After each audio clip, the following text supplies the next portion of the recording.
Hey everyone, and welcome to 121 in Flux. I am Peter, that is Connor, and we talk about movies on this show. We are catching up on 2019 movies, and in this episode we are looking at The Farewell, which is a film about a Chinese grandmother who has cancer. She is terminal. She's told that, well, she's not told, that's actually the point of the movie, she's not told anything, but her family knows that she's dying, and they essentially stage a fakeish wedding just as an excuse so everyone can come and visit her in China. And our main character is called Billy, played by Awkwafina, and she is kind of like she's mostly grown up in America. She's kind of, she's got this kind of clash of cultures sort of in her personality. Yeah, that's kind of she moved when she was pretty young. Yeah, so that's kind of a big theme of the film. But she goes back and she doesn't understand why no one's telling her grandmother, Nene, that she's going to die. And everyone's sort of going through this motions of pretending that everything's okay and struggling in parts. But that's generally the basis of the film, and it's based on a true story. In fact, the opening of the movie starts with a bit of text. It says, based on a true lie, or something to that effect. It's a nice play on words to kind of, set up a little bit different. Set up the tone of the story a little bit, because I would say this is a drama first and a bit of a comedy second, but there is definitely a bit of wit in there. There's definitely a bit of comedy here or there sprinkled. There are funny things, undoubtedly, yeah. I guess maybe just in the sense that it's kind of goes for this realism take on just a family, so there's a lot of natural funny things that just kind of happen or are said, the way people talk to each other, all these kind of things that just kind of come up. So obviously we'll start spoiler free. We'll give you a warning before we get to spoilers in the middle. The film, first of all, obviously I usually ask you, did you like the movie? I'm going to assume the answer is yes. It is, yeah. That seems like a bold assumption on your part, though. Given some of the movies you've asked me about that in the past. Aye, that does seem like a sure bet. Well, yeah, but you've asked me about that, about movies that are much safer bets than this. Well, yeah, I feel like shaking things up. Okay, all right. I like it. Stick to your standards. Because the movie is good. The movie is very solid. It's the performances, the writing, the direction is very laid back and kind of like very reserved. Probably quite natural. Yeah, probably as it should be in a story like this, because it wants to kind of just bask in the realism of it almost. Given that it is based on a true story, it's not a surprise that it comes across very authentic. And I think a big part of like what makes this film tick, outside of just obviously the acting, is in the script, is coming from the experiences of the director, whose name I will just get so that we're not just saying the director the whole time, Lulu Wang. I'm going to have to make an assumption here and assume that she's also someone who moved to America when she was young. And I think so, yeah. Because so much of this film is kind of about the clash of cultures between the two, and how Billy, the main character, doesn't really feel like she understands why they're doing what they're doing. And there's a lot of talk about why her family chose to move to America, what the rest of the family think about that, and there's a sort of an American versus China kind of debate that goes on here or there throughout the film. And it's never like super in your face. It's never like, it never becomes like a sort of like a point of actual conflict, really. It's more just a sort of normal family debate, I guess. Because I think it's interesting because so obviously her parents moved to America, but like her uncle, they moved to Japan, and obviously while it's still a different country, culturally it's a lot closer. So they don't quite have the culture mash that they do as opposed to with the Americans. Yeah, but Billy, actually, it's one of the things I love is when a movie opens with a mission statement, and I think this movie actually does that very well. And I didn't necessarily get it at the start of the movie. It wasn't until later when it kind of clicked in place what the opening did. Is the opening, she's on the phone with her grandma, with Nene. Nene's in the hospital and she's waiting for results or whatever. She's sitting there and she's talking to her, and because of the time difference, it's about 12 hours ahead in China. So, or the other way around. Either way, she's surprised Billy's still up. She's like, what? It's only 12 hours. It's only 7 p.m. Like, it's not that late. And there's a moment where she gets interrupted by like a charity clipboard mugger in the street. Mugger, yes. They come up and try to take your money. And she's asking her, blah, blah, blah. And she signs it and she's like, oh, I was going to be mean, but I used to do this job. And she's like, oh, did you get fired? No, I quit because I knew I was going to get fired. And she walks off. that little exchange, it's like a funny little bit to make you kind of like her because it's a little bit of humor. But when you actually look at it through the context of the rest of the film, what actually happens in that scene is she tells us that she wasn't ready to accept that something would end out of her control. She had to take it into her own hands and end it herself. Now, whether or not it actually happened, or that's irrelevant. I mean, she may just be cracking a joke here, but thematically it still works because she took something that was not out of her control, took it into her own hands, and ended it in her terms because she felt like to her that was important. She feels like that's the way she thinks about things, is that she does it on her terms when she decides how she wants to. And she can't understand why everyone in her family are like, no, we can't tell her, so she won't know. We'll have the burden of the fear of death. We'll have the burden of the grief and the misery. We'll let her have a happy last couple of months, however long it's expected. Yeah, whatever it's going to be. And so that is kind of the culture shock, is that she's this independent person, or and it's not like her life is easy. We see that she's struggling with bills. We see that she's not getting the fellowship she wants. This is all in the opening of the movie. She's struggling. She's living in New York and she's not doing amazingly. But she has this independent kind of streak to her, which that's who she is, and that's how she understands things. So, and it's her who has the arc in the movie, like I mean, she's the protagonist, so obviously it should be, but it's not Nene. Nene, like, obviously has a lot of great scenes. Nene is essentially the MacGuffin. In a lot of ways she is. But unlike a lot of MacGuffins, she does actually get a lot more character, so that you actually do care about her by the time. I didn't mean that in a bad way. I'm not saying she is underwritten or anything like that. Just in terms of if you're looking at it from a plot and how her function in the sense of lead character's arc, that's what she is. Because she actually gets probably the most screen time outside of Billy. Yeah, probably. Because she gets a lot of, I mean, she's top billed for a start, but she gets a lot of scenes. I mean, there's a lot of scenes with Billy's parents and stuff like that, but I think Nene we get to see with a lot of different people. Billy most of all, but I feel like we do get a lot of her. And I think what's interesting here is I don't know if I count this. I mean, not that it really matters at the end of the day, but I don't know if I count this as a foreign film or not, because it's so bilingual, which actually works so well for the themes of the story, but it's not so much that it's 50-50. I'd say there's definitely more Mandarin or Cantonese than there is English. It's probably like 75%. Yeah, but because our main character speaks English first, and because that feels like her natural language whenever she goes back into it, it does truly feel like a bilingual film in that sense. Like, it feels like we're kind of stuck between the two cultures. It does. It's one of those... You get every so often, you get that odd film where it's foreign language, but it's all made in America or whatever, and it's like, well, is this technically a foreign film? And this kind of feels like that a little bit in that, it's mostly foreign language, more than it isn't, and it's shot, I think, in China for the most part. Yeah, but it's a USA produced film. Yeah. So by the standard that we actually consider this is not a foreign film. Yeah, if you look at this on IMDb, this will just show up as a US film. Yeah. Although, as I understand it, the Academy defined the rules at one point as even though it doesn't say it in the title, it just says international feature.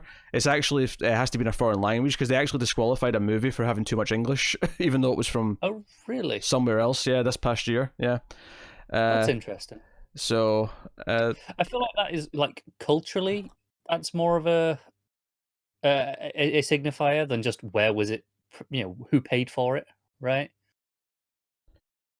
Yeah, well, it's this kind of weird thing. Like, I don't, like, just because look at the Oscars this year, right? Parasite, which we already reviewed, is nominated for Best Film, right? And that's great. I have no disputes with that. But I do think it's a bit weird that we also have, Best International Film in Parasite, and I'm like, well, I wonder what one's going to win. The one that's also nominated for Best Picture. Gee, it's the same as an animated movie in the Best Picture nominations. It's like, well, I wonder what animated movie is going to pick up the victory in this category. Yeah, it makes the other category feel pointless. Well, it's one of these things where, on the one hand, you're like, well, shouldn't they just all be in Best Picture? But the problem is because it's mainstream American, movie going, they're never going to win. It's all, I mean, no, don't get me wrong. Maybe Parasite will pull up an upset this year, and that'd be great. But they're very rarely going to get nominated, if not, never mind win. Yeah, this is the first Korean film to be nominated. I think even for just the international thing, let alone Best Picture. And Parasite, that is not very well. Yeah. I said Korean, so I mean, Well, no, And then for a sec, I thought you got that wrong. I'm like, oh, he's talking about Parasite. Never mind. yeah, yeah. And then with that as well, like no foreign film has ever won Best Picture, and will Parasite be the first? I'd kind of like it to be. To be honest, by the time a lot of people see this review, will already know. But it's the odds are against it. However, it's a lock for winning Best International.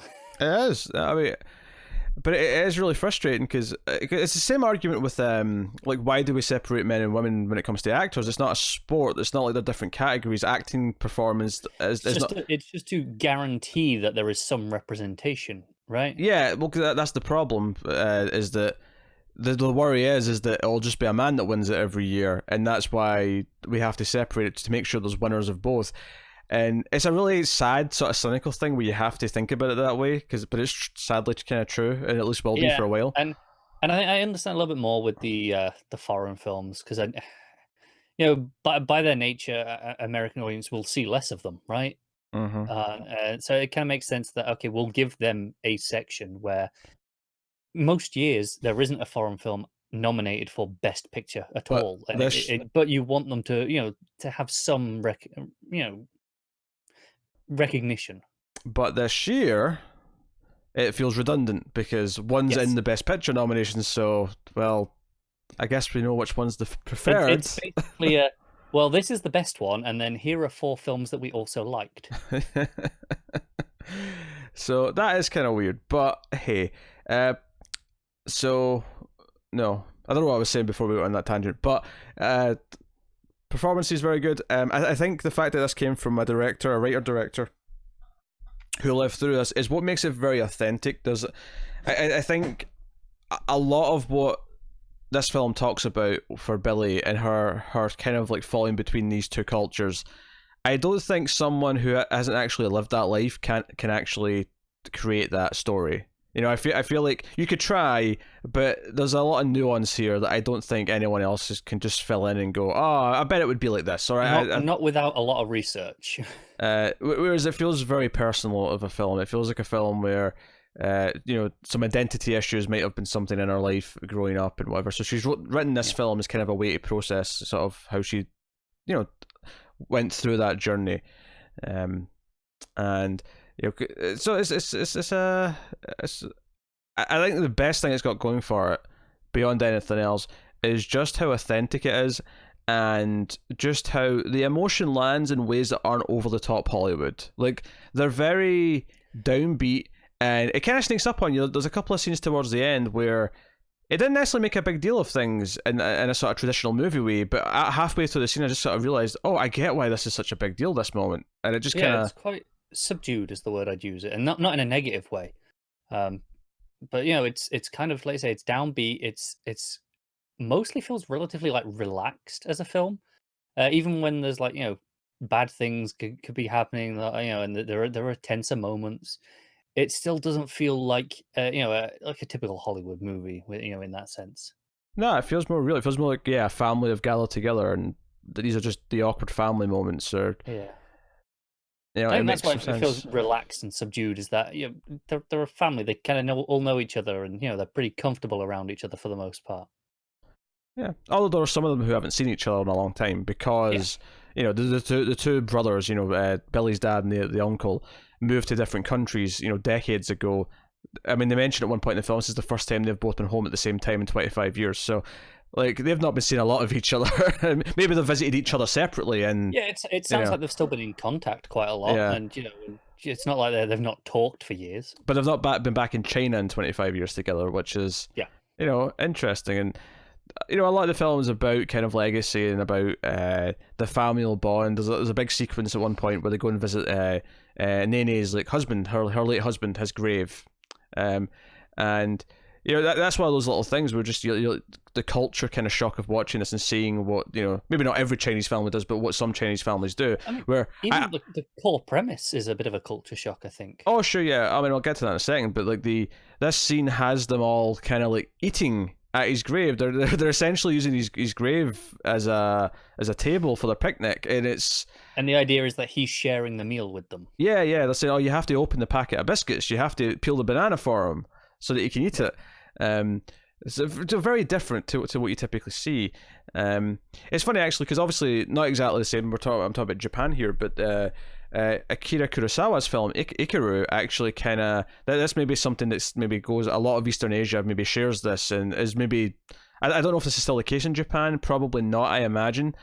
But in that film, which was made in like 1951, 52, the plot of that film is that the main character is has cancer, and the doctor lies to him and says that he's fine because at that time, if it was terminal, then the standard practice was to lie and tell them that it was fine. And that's not the exact same thing that happens here. This is more the family steps in and says, no, she doesn't need to know. Yeah. But it is obviously a very commonplace thing. Like the doctors are all in on it, and go along with the stuff when they have to have checkups, and don't say anything to her specifically. They wait until she's out of the room and then talk to a family member about, okay, here's the actual truth. One of my favorite scenes in the movie actually is there's a scene about halfway through where they're at the hospital. She's been coughing a little bit, so she's there for like a checkup to change her medicine. That's what she thinks anyway.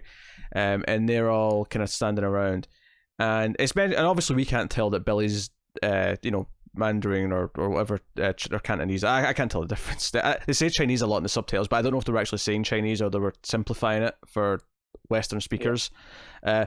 But like we were told that she's not that great. That's not her natural language. She's learned English first, really, and she's got Chinese as a second language. Yeah, I got the impression that she did speak it when she was young, but she pre-moved when she was like 5. Yeah, maybe. single digits. Yeah, because she was old enough that she was doing like she played some piano before she left, so she wasn't like 2 or 3. Yeah. So she was maybe in the like 5 to 7 or 8 range, where she knew enough that she spoke it obviously at the time, but at a primary school level, it never advanced beyond that. Yeah.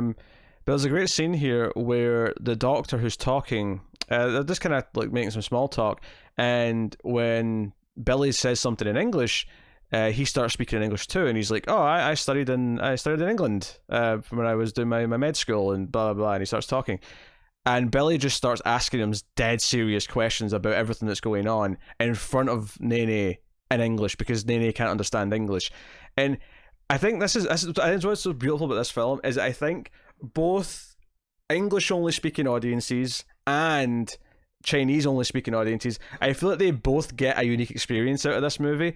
And it works on both sides, but there's something fascinating about English becoming the secret language in this, and us feeling like we're in on it a little bit. At least when I was watching it, when I'm like, I'm in the secret. I'm in this. I think it's moments like this that make you say, I wouldn't necessarily class this as a foreign film. Yeah, because it comes from the perspective almost of someone who speaks English first. Yes, absolutely. And I think the other thing that makes it work that way as well is that because Billy at the start of the movie is definitely more American because that's where she's been living since she was in her single digits, she comes to all this stuff as kind of an alien, like where everything is very weird and culture shock to her, and because of that point of view is more aligned with all the people who have that same reaction, like, oh, this is all kind of strange and this is not how we do things. So it puts us more in her shoes, and then over the course of the film we maybe discover along with her why this maybe does make sense to them, why they do this, and maybe there is value in it and it has merit, and those moments do kind of, we'll get to spoilers later, but those moments do kind of crop up. Yeah, because at the start of it she is of the opinion that this is just plain wrong, morally wrong. Yeah, she thinks it's cruel. She's like, no, she should have her choice. She should be able to say goodbye. She should be able to, do these things. Yeah. And there's a scene where it's like, oh, in America this would be illegal, and she doesn't know the word for illegal. There's a couple of moments like that I really like. I won't spoil what it is, but there's a moment towards the end at the wedding where she's giving a speech, and I love that she just shouts out to her dad at one point, "Oh, how do I say this?" Yeah. I like that. It's quite funny. But those moments, and let's say it starts off with that opinion, and it definitely softens over the movie. Yeah. I checked, by the way, it's Mandarin. It's Mandarin, okay. I usually assume Mandarin, but the one time I assumed that and got it wrong was when we did that pilot for, was it Warrior? Yeah. And that was Cantonese. So did you get crucified in the comments section? No, just corrected. Oh, okay. Well, I'm familiar with the YouTube's comment section. They sometimes... That's fine. I always think of Mandarin being the main one for whatever reason. But I do as well. I don't know if it actually is, or if it's just the films that we tend to get Well, are produced more in Mandarin. my perspective is more specific than that. It's nothing to do with the movies. It's my friend growing up was from a Chinese family, and he didn't speak Chinese or Mandarin or Cantonese. He was he was he was from here. He spoke English, but his family, his dad and all that were from Hong Kong, and basically what I heard from them, which may have been a biased viewpoint, admittedly, may have been a superiority complex, but they spoke Mandarin, and it's like, oh yeah, we can speak Cantonese if we want to because it's the easier one, but Mandarin's the proper one, and that was the actual. And while or not that's true, I don't know, but that's what I got from them. So definitely sounds like a superiority complex. Yeah, it sounds like maybe a bit of bias in there, but that was the gist. So because of that, I've always thought of Mandarin as being the main one, and then Cantonese is kind of the offshoot of it. Yeah. No, like I said, just personal experience. It is, most of my experience with any sort of Chinese language that I can understand. That's not just, written on something that has no relevance to me, is in movies or whatever. And, more often than not, that has been Mandarin. But, that might just be, well, that's what these movies have happened to be produced in and given me that impression. It's possible. But no, so and I loved all the language stuff of it, like jumping back and forth, and her kind of like struggling. Well, not struggling, but like encountering roadblocks every once in a while, where she had to like ask how to say one. Yeah, it's words that a 6 or 7 year old usually wouldn't need to know, or if they were, it's just things that she's forgotten. Yeah, so I liked all that stuff a lot. Performances were very good. I think Nene is very likable, and I think she's kind of got that everyone's gran kind of vibe to her, where she's constantly like, no, everything's important, and I'm in charge, and everything. You have to eat more, you have to do this more. Like, she's everyone's gran. She knows, trying to give you money. Yes. Like, turns out grandmothers are the same in every country. Apparently. They might know or not know that they're dying of cancer, but they'll always try and give you money. So no. I don't want to really say any more about. I want to like give spoiler warning before I really talk about anything else that goes on. So I'll just wrap up this part, but say it's very, very good. So yeah, it's really great. Yeah. So before we get to spoilers, I'll take this time to thank our Patreon producers for the month. Thanks to David Shart, Alison in 4 days, Cindy Palacios, and Tyler Hess for being our Patreon producers. That means they're patrons at the $20 tier or up, and you don't have to do that. Of course, you can support us for as little as $1 per month over at patreon.com/MailFuzzTV and get some bonuses for your troubles. You get some bonus episodes of some of the other movie podcasts like Screams After Midnight and the Atomic Cinema Experiment. At the $5 tier, you get early access to a bunch of stuff, including this. In fact, starting basically from this episode on, every 121 episode will be a day early on Patreon at the $5 tier. So you can go and have a look at that. You get voting rights as well for stuff, so go and have a look and see if you're interested, and help us keep all the content coming. But yeah, so full spoilers for The Farewell. So a couple of big things that sort of come in more towards the end, and it never really occurred to me until like maybe halfway, 2/3 through, that I was like, oh yeah, like she's not going to be dead before they leave. Like, because part of me at the start of the movie, I'm like, oh, it's going to end with a big death. They're around the bed and she's dying, and it may be because at one point in the movie they revealed that she lied to her husband about having cancer, and she told him right at the end, right before it was time for him to go. Like, yeah, that's a big part of like, okay, well, when will we tell her? And it's like, well, when it's time, we'll know when it's close. Yeah.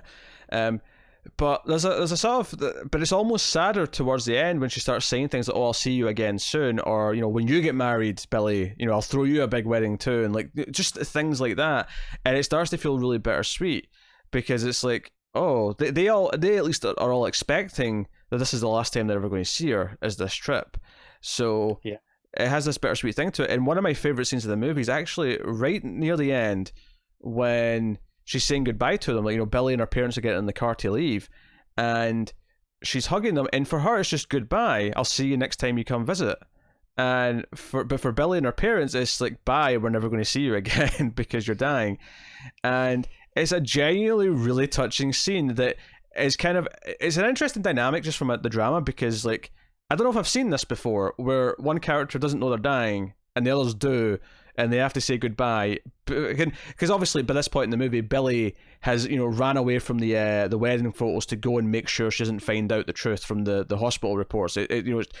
We see moments of her mid wedding preparations or mid wedding dinner where she's clearly, Nene's delighted and she's talking to people, and she's clearly, this is what she loves doing. She loves doing stuff for her family. She loves being all this, and it's kind of one of these moments where Billy kind of looks at her and goes, "Yeah, I kind of get why they've not told her, because if she knew she was dying right now, she would not feel like this. She would be spending all of her time, and moping around and trying to say all her goodbyes, and but she wouldn't be happy like she is clearly in this scene."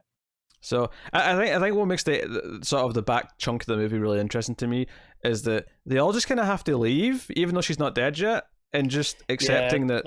And all the rest of the family had kind of went in knowing that and are okay with it, but Billy is like, "No, I want to stay and spend some time here." Yeah, and they're all like, "You can't. You'll ruin it." Yeah, she kind of goes through the sort of emotions of okay, it's eventually agreeing and learning, or at least understanding why they're not telling her. And then when she's sort of starting to be on the verge of sort of feeling okay with that, it's well, I don't want to leave her now. Well, while she's dying, I want to stay here with her. But it's no, we have to play it as if everything's fine and normal. And it's this really kind of sad thing. And that's why, honestly, one of the most, because obviously a lot of true stories end with some text will come up saying blah blah blah blah, and such and such happened in this year. Yeah.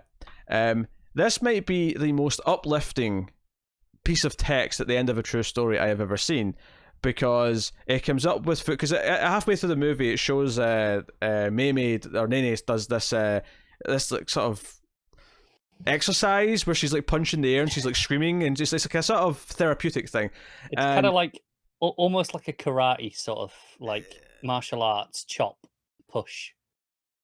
Yeah, she's sort of punching the air and going and it's just kind of this weird thing, and she looks kind of silly, and she tries to get Billy to do it, and the actual final scene of the movie is Billy back in New York doing this in the middle of the city, just screaming at the top of her lungs, and finally letting things go. But it cuts to black, and we see a little clip of the real Nene, the woman this is based on, doing this in her home. Little home video, right? And there's no texture, and I'm like, oh, this is sweet, showing the real person at the end. Okay, this is kind of, you're going to dedicate the movie to her, obviously. And again, this is something you see reasonably often in these sorts of movies. Yeah, but it comes up saying, this is Nene today, 6 years after she was diagnosed. And it's wait, what? She's still alive? Yeah. Oh, that's kind of nice. That's a happy ending. She's not even dead yet. I mean, she might be by now. Who knows? I've just put a downer on it. Yeah, but I mean, she got they were all expecting months, and she got at least 6 years out of it. That's pretty notable. Cancer's a weird one, isn't it? Yeah. It reminded me a little bit actually. Did you ever see Theory of Everything? Yes. About young Stephen Hawking. One of the things I didn't know about Stephen Hawking is that when he was diagnosed with his disease, is that he was told he'd have no more than 2 years to live, and he was told that at 21. Anyway, the point being is that sometimes people defy the odds, and this is just a really uplifting little thing. It's this thing, because this movie does make you really sad, and not in a super. It's sort of sad in a sort of accepting way, because it's just about accepting that everyone dies and you eventually have to say goodbye to everyone, right? Yeah. It didn't really. I mean, the movie's sort of, the point of the movie doesn't need the upswing. It just so happens that the real life story has this upswing that we can have it. It's different. Like I say, cancer's a weird one where you can fight it and do all the therapy and operations you want and still last 6 months, or you can do nothing and here you go 6 years later. There's no way of knowing. Yeah, so it's got that uplifting beat to it. But the scene we were talking about earlier, though, when she asks how to say something at the wedding, it was congratulations, because she makes this little awkward speech. It just walks off stage, and the camera stays there long enough that she's walking back on. It's waiting for the beat for it to walk back on, and she walks back on and says, "Oh yes, it's supposed to be a wedding. Dad, how do you say congratulations?" "Oh yeah," and just shouts out, and she's like, "There you go," and everyone's like, "Oh, thanks." Because the uncle makes a big speech, and he starts just breaking down and crying, and then they keep playing it off as, "Oh, it's all happy tears. It's happy tears because the young boy in the family's getting married." Yeah. it's delightful. There's a lot of funny things, like when they go to have their wedding photos taken, and Nene's just like, "Come on, at least pretend you're in love." Yeah. Actually, one of my favorite running things in the movie is that the bride to be just like it's actually, I'm going to complain because there's a scene where she's like lost her earring or something like that, and I hated this scene not because the scene itself was bad. It's actually a really good scene where Billy tries to say to her mum that she wants to stay and help Nene, but I hate the scene for one reason, because the bride to be speaks in this scene, and I thought it was really funny up until this point that she didn't have a single line of dialogue. It just every time we see her in the movie, she just has this look of awkward, like, I agreed to like go along with this because they have been dating. They're not like, it's not like a fake couple, but it's like they've been dating for like 2-3 months, and she's like, it's just this look in her face of, I agreed to this because it's the nice thing to do, but like I wasn't ready Definitely for this craziness. This now. She has that look in her face the entire time. And correct me if I'm wrong, but I think they do actually go through with the wedding technically. Like, they are married at the end. I don't know if they actually they performed a ceremony. Yeah. Yes. I don't think it was like an official thing, or there was no signing of any documents. Nene lasted 6 more years at least. Like, eventually they were going to have to sign some documents to keep this charade up. I disagree, because they were moving back to Japan, presumably. Okay, yeah, good point. Yeah, different country. They get away with it a little bit. Yeah. Yeah, actually, you were telling me earlier that they had to tell her as the movie was coming out because she still didn't know. There, and press tour, they were like, "Oh shit, yeah." Like, she visited the set while they were filming multiple times and realized that it was about their family, because it was fairly clear. Yeah. But luckily, whatever days she was there, what they were filming didn't directly give it away. It was just, we're here filming, the wedding, and she was like, "Oh, I recognize this." And just, that's really putting it off as long as you can, isn't it? Yeah, it's like, I mean, I suppose on the one hand you'd be kind of scared, but on the other hand you're like, yeah, but it's been 6 years and I'm still alive, so clearly I'm doing well. Like, I mean, I've defied the odds already. I imagine when she started writing the film, she was like, well, by the time this comes out and it's all done and ready, probably nothing to worry about. Yeah, she probably wrote the film like 2 years ago. Yeah. She's probably thinking, all right, I know it's been a few years, but I mean, it's cancer. She's going to die eventually. She's obviously, by the time she's writing this movie, she's already accepted that. This is such a stubborn old woman thing, actually, to just to refuse to die. And I don't mean that in a bad way, but it just is. It really is. It is, and especially when it's something like this, where you're going to make her tell her with the film. just to not die out of stubbornness. They shouldn't have told her during the press tour. They should have somehow like just waited till they could show the movie and just have her watch the movie and just have this like and just sort of like pay attention to the moment she realizes that this is. I wonder if they did show her like an early cut before they did or was it just all right, press tour's coming out, let's sit down. Yeah, there's potential. There's potential. Yeah, no. I think the movie. What I'll give them, because one of the things I always talk about horror movies is that I love when horror movies have like interesting mechanics that they then play with, and I don't normally talk about that with dramas because it doesn't usually apply in the same way. But in this one, it almost kind of parallels what I like about horror movies in that it created a completely new situation that I've never really seen done in a story before, and it created all this unique drama that I've never seen. Like them, like the awkward moment early on where Billy first arrives in China because her parents didn't want her to come because she'll give it away because she doesn't have the game face for it. She's too emotional. And she walks in and everyone's kind of staring at her and like Nene's like, "Oh, my granddaughter Billy," and she's like, "Go hug her," and everyone's like just sitting there like not moving. They're terrified. And they're like, it's just such a unique scene because I've never seen this thing play out. They're just terrified for the granddaughter walking in. That's it. She hasn't even done anything.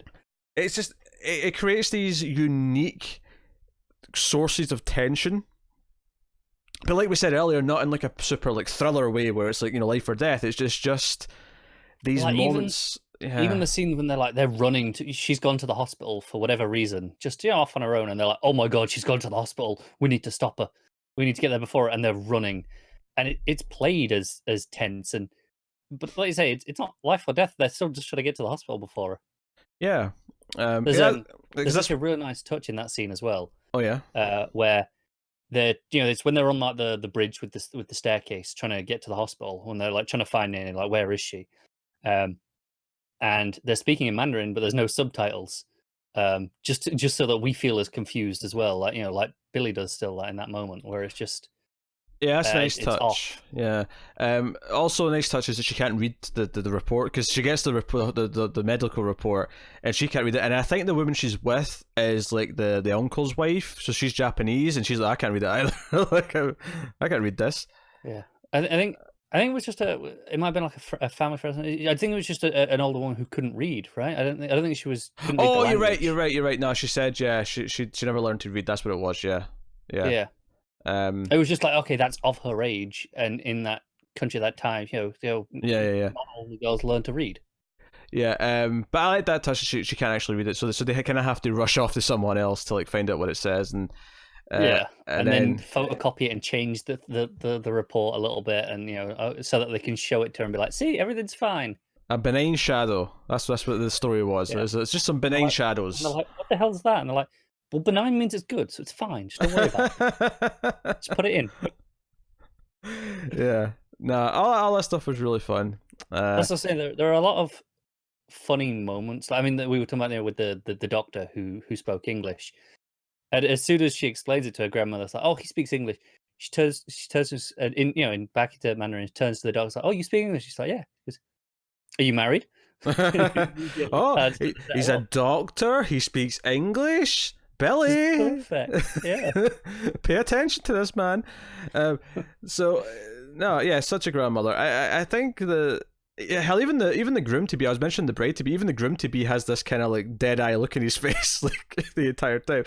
You could always tell that his parents have been like, right, son, you're going to go through with this. He's like, I've only been doing it for 3 months, Dad. I'm not ready to propose yet. It's like tough.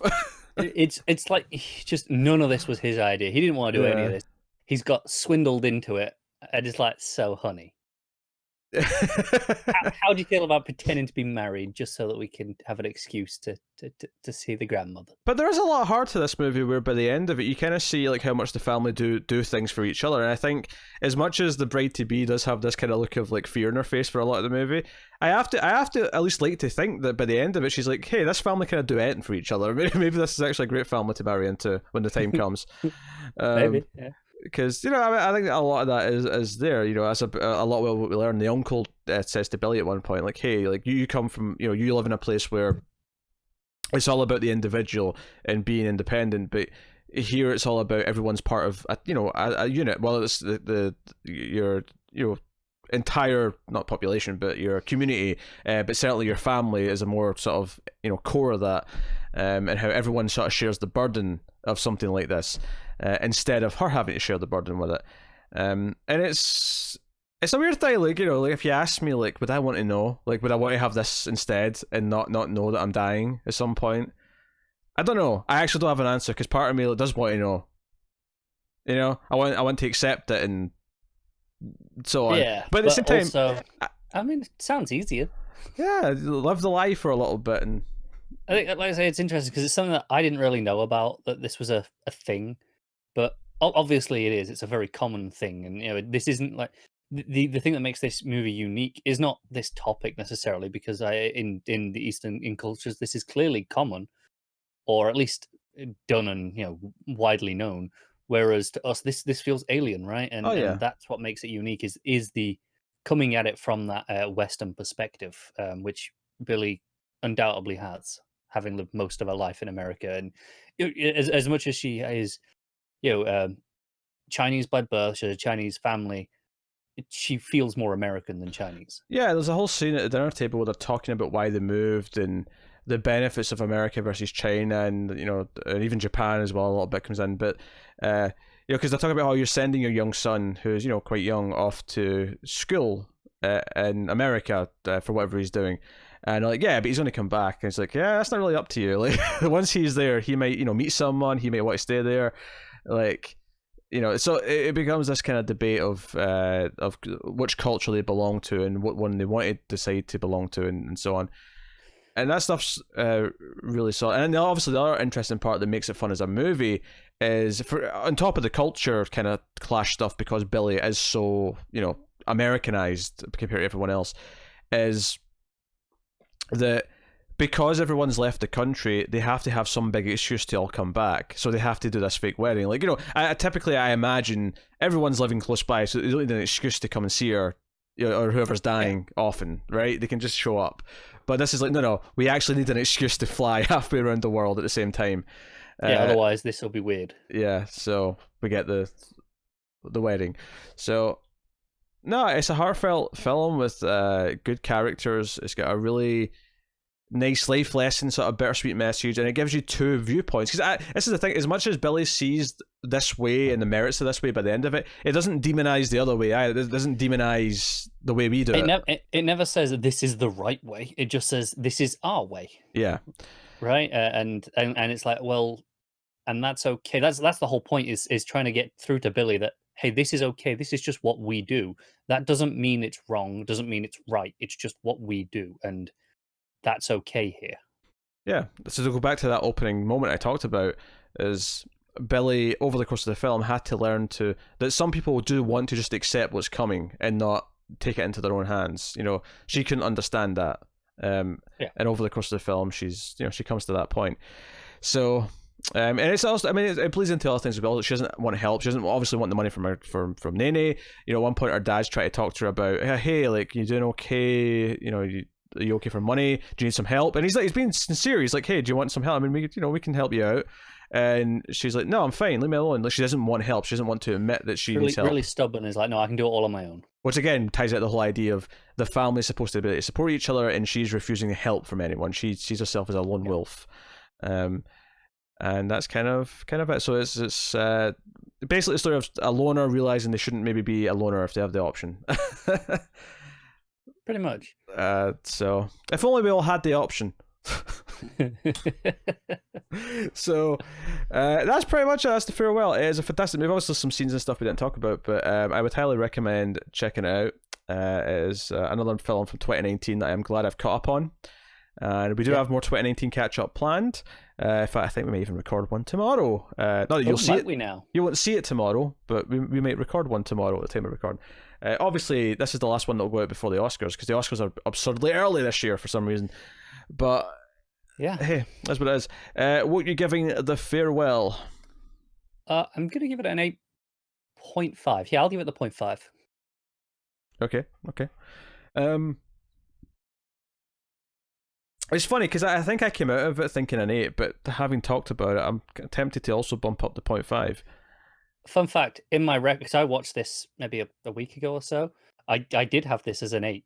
And talking about it and having thought about it for a week or so, I have decided, just over the course of this, going, no, this deserves the extra 2.5, I think.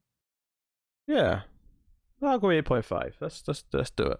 So there you go. That's the farewell. You can let us know what you think of the movie in the comments below. You can like and subscribe, all that stuff. Get us on the Twitters at mailed_fuzz for channel updates. As mentioned earlier, you can support us financially over at patreon.com/mailfuzztv. So go and have a look at that. You can support us in other ways too, such as dinging the bell on YouTube for notifications, sharing us on social media, all that kind of stuff.